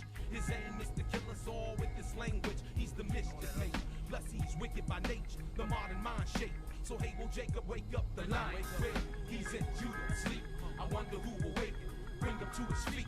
Speak now, or forever hold your peace. The violence of this beast must cease. Look out, I see a lion. Where he's in Judah, sleep. I wonder who will wake him, bring him to his feet. Speak now, or forever hold your peace. The violence of this beast must cease. Now look, for 4 days, he's been sleeping in the tomb. Fed like the zoom, no light, it's like the moon. His blood is be maroon, plus it covers the earth. Crucified daily, waiting this new birth for real, true. Hurts the wicked evil doer, he knows that the future will bring a new ruler. So look, don't let him fool you with his maneuvers and wisdom. Seeking, you'll find that he uses symbolism with this rhythm. Black will represent the hesitant brains. Hit the water down the flames and sort out the remains. Everything must change, nothing stays the same. Our struggle's been ordained, so just chill, maintain. I know it's strange, but look, one came to raise us up. Farad has arrived, beware, don't self-destruct, keep the focus. The red dragon's coming with the locusts. Some don't notice, so they engage in shit that's bogus. But look like Moses, I'ma free you from your bondage, from those who oppress us, wicked, evil demonics. I promise that I'ma flaunt this everywhere I go. My people gotta know, so I can't hold it in no more. For real, the pressure's on and that be the fact. We gotta resurrect quick if we expect to be hereafter. Look, I can see disaster, it's all in our midst. It's the shock of the hour, man, the clock be stuck on 6. I wonder, who can fix this problem from Zion? I'm in the wilderness trying to wake a dead lion. There's a lion where he's in Judah, asleep. I wonder who will wake him, bring him to his feet. Speak now, or forever hold your peace. The balance of this beast must cease. Look out, I see a lion where he's in Judah, asleep. I wonder who will wake him, bring him to his feet. Speak now, or forever hold your peace. The balance of this beast must cease. Now peep these bones as they lie, still dry in the valley. Buried under rubbish, darkness covers the body. There's no consciousness, there's no breathing, no pulse. Walking dead in Israel, be that sheep that's lost. Guided by the false image, they don't know what sin is. In their forehead be a mark that reads crooked menace. It's continuous bleeding, therefore repentance is needed. Wickedness can be defeated when we submit, it's deleted. This beast be heated, he knows the fire's kindling.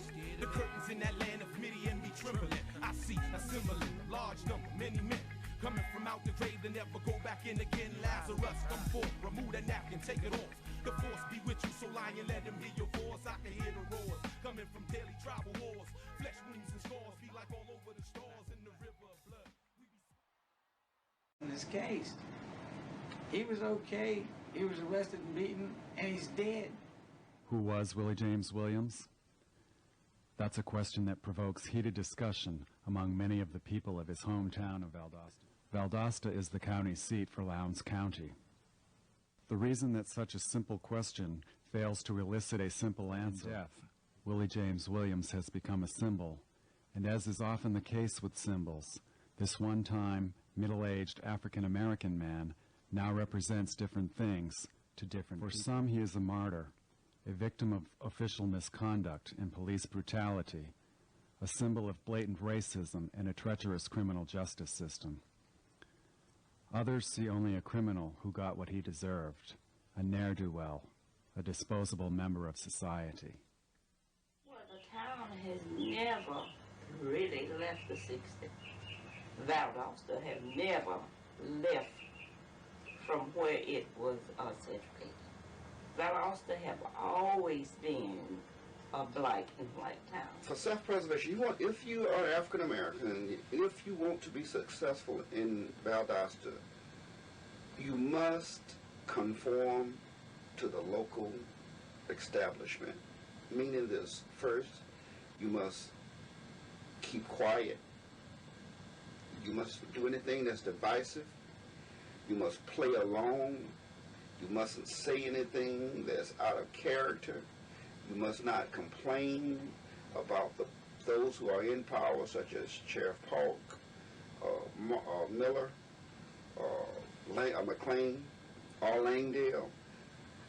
If you want to get ahead in Valdosta, in African American, you would metaphorically kiss the right button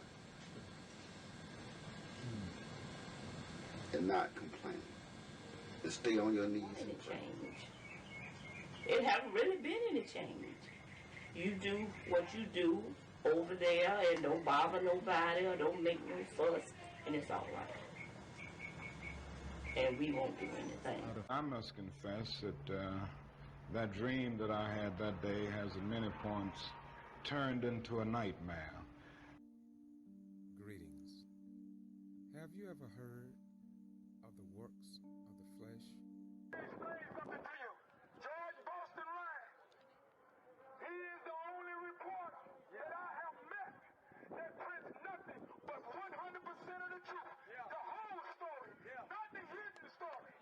So you need to go to his YouTube channel, Boston G.B.R. And I promise you, you will see the whole truth on everything that's going on, even with the news media. He has over 500,000 views. So go to his YouTube channel. That's Boston G.B.R. on YouTube. Like I said, he goes everywhere I go, and he presents the truth, and nothing but the truth, 100% of the truth, not part of the story, what they want to hear.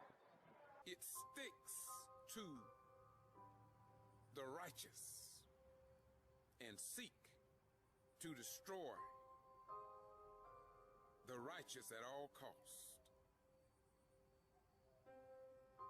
So I'm saying to you, black man, woman, and your children, you better stop calling the Klan.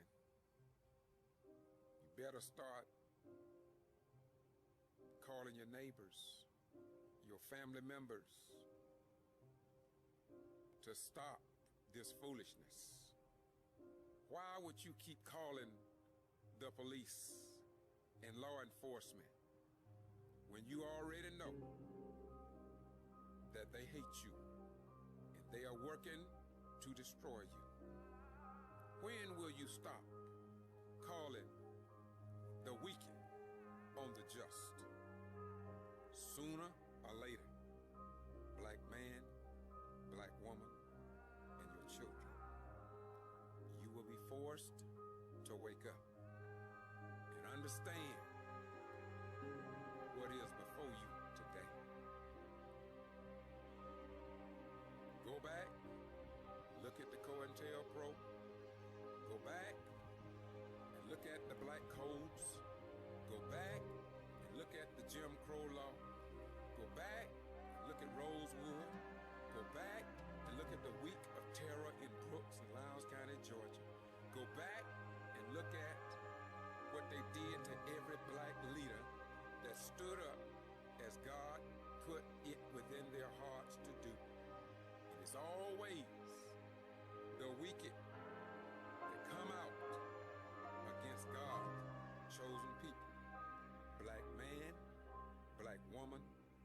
your children. History records that you didn't do nothing against a white European man, but they still hate you. You haven't done to them what they have done to you. And they hate you. They hate you bad, man. They really hate you bad. But you know that your mother, your father, your grandparents did not teach you to hate others like they hate you. And this is why you don't have a history like that.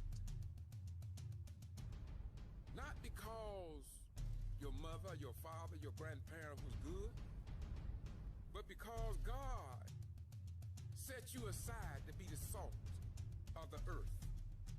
And if you study your scripture, black man, black woman, and black children, it will let you know that no greater love had no man than this, that he be willing to lay down his life for a friend. Who can say that God did not send and direct the ancient slave ships to America to help save this country from itself? And keep in mind that the God of our ancestors told us that he would not put I must confess that that dream that I had that day has at many points turned into a nightmare. I ain't never happy. Hell no, not long as my people dying unjustified, unaccounted for, no answer. You damn right I'm angry. I'm gonna stay angry. I'm happy to be angry. Anger is a good thing. Jesus got angry, and he went in there and he shot at everybody. That's what we need. We need a little more Jesus anger. Some righteous anger. That's what we need. And then we can get some things changed around here. I plan on staying angry. Yeah, when I walk in these political meetings, I'm angry. When I go see the mayor, I'm angry. When I talk to the sheriff, I'm angry. I'm angry. Nevertheless, it never seems to fail us. The system continues to fail black people. The system continues to fail black people.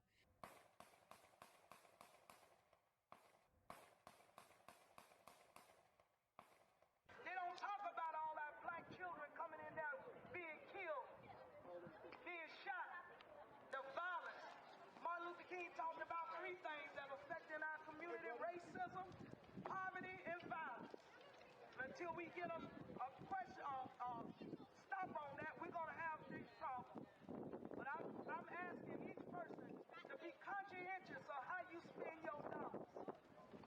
Be conscientious of that. Amen. Take back your money. Amen. Your money will Tell make the them truth. respect you. Amen. Not your friend. All right. Watch out now. Not your margin. Preach. Although it has its place. Preach. I believe in activism. All right. But this country is accountable.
Today makes 11 months my son was found at Lowndes High School, rolled up in a mat. I was at that school the day they found my son. They treated us like nobody from day one. They're still treating us like nobody. But we declare that we're here to stay. We ain't going nowhere. They want us to leave, and when we leave, it's going to be when they give us justice for my son. This is the Get to Free Press, and we report what others ignore. This is your First Amendment right to know without whiteouts from a controlled news media whiteout network. And we are located in Valdosta, Georgia, and we are here to inform, educate, and persuade if necessary. Always keep that in mind. Moreover, I want to say to you that as a community, state, nation, and world, we are not who we claim to be, but who we prove ourselves to be over a given period of time. And if we are a liar, time will tell. And if we are a racist or a hater, time will tell. And our righteous and holy God already know. So you are only fooling yourselves. Again, the Ghetto Free Press. I'm George Foster Rice. I must confess that that dream that I had that day has at many points turned into a nightmare.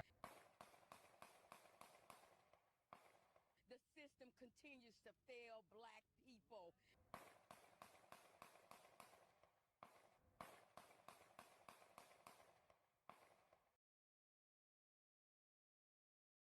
One other thing, the coroner, county elected official, constitutional officer, as is the sheriff, he's been very vocal about this case leading up to the release of this report.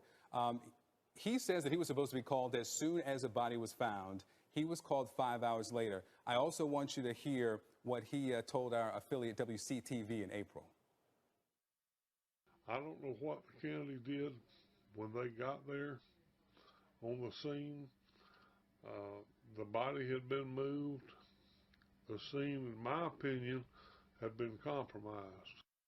I found that to be amazingly unusual for two constitutional officers in an investigation to go head-to-head on something like this. Very much so. And the scene was compromised. There's no doubt about it.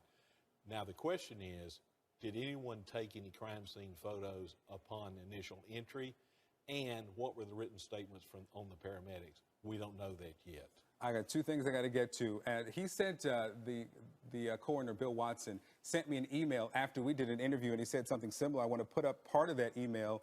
He told me through this email, I would appreciate it if you would destroy this interview with me. I do not want this to be shown whatsoever. I feel that our situation should not be aired. Of course, CNN decided that we would air it. I called to ask why. He said that this just needs to end. It's gone too far. Final question.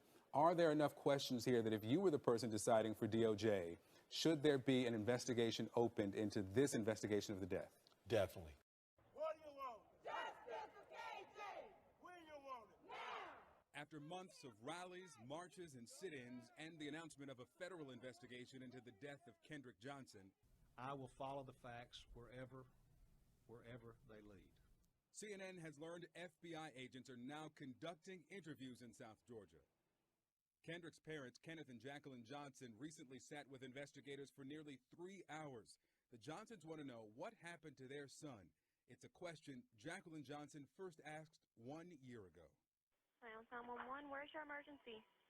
Yes, I'm calling. My son had didn't come home from school today, and he still haven't got here. Okay, what's your son's name? Kendrick Johnson. That was January 10th, 2013. That afternoon, the 17-year-old ran into the old gym at Lowndes High School. The following day, Kendrick Johnson was found dead, upside down in a rolled gym mat. The Johnsons never believed he died accidentally after getting stuck while reaching for this shoe, as Lowndes County investigators determined. They know something happened in that gym, and they don't want it to come out. The Johnsons exhumed Kendrick's body and hired an independent pathologist who determined Kendrick died from blunt force trauma to the neck, not an accident. Lowndes County Lieutenant Stride Jones spoke with CNN in May, the day after the sheriff's office closed its case. It was not a rash decision that was leapt to by any means. I mean, we've drawn this out, done a thorough investigation, and we think we've covered all bases. As the FBI conducts its interviews, CNN is taking an in-depth look at the accounts of the first interviews in the Kendrick Johnson case, conducted by the Lowndes County Sheriff's Office. We've interviewed slightly over 100 and something people during this investigation. That included students, teachers, some parents that had access during the time period of question there. Tonight, Victor Blackwell has exclusive information, some disturbing new evidence, photos and videos that only raise more questions. And we do want to warn you, some of the video you're about to see is graphic, difficult to watch. Here's Victor's report. Remember the photo of that shoe investigators say was inches below Kendrick's head? Look at it again. If he was inside the Met, reaching for that shoe, inside this tube, reaching for the shoe, and the shoe is beneath him, why isn't that shoe covered with blood? And what do you think about that shoe not being covered with blood? Do you? It was placed there. Hey, Sheriff Ryan. Hi. Victor Blackwell, CNN. Chris Prime. The Sheriff's Department has denied a cover-up, but we took the Johnsons' concerns to Lowndes County Sheriff Chris Prime. I've got some questions about the Kendrick Johnson case. I'm not going to discuss that with you. Why not, sir? Because our case is closed. The family has some concerns about why some things were not taken into evidence. There was blood on the wall. I'm not going to discuss the case with you. And why is that? Because I don't want to. Then, less than a minute after he'd invited us in, What did you not understand that I said? I'm through talking to you. He ushered us out. Thank you, Sheriff Prime. I don't believe this was an accident. I think this young man met with foul play.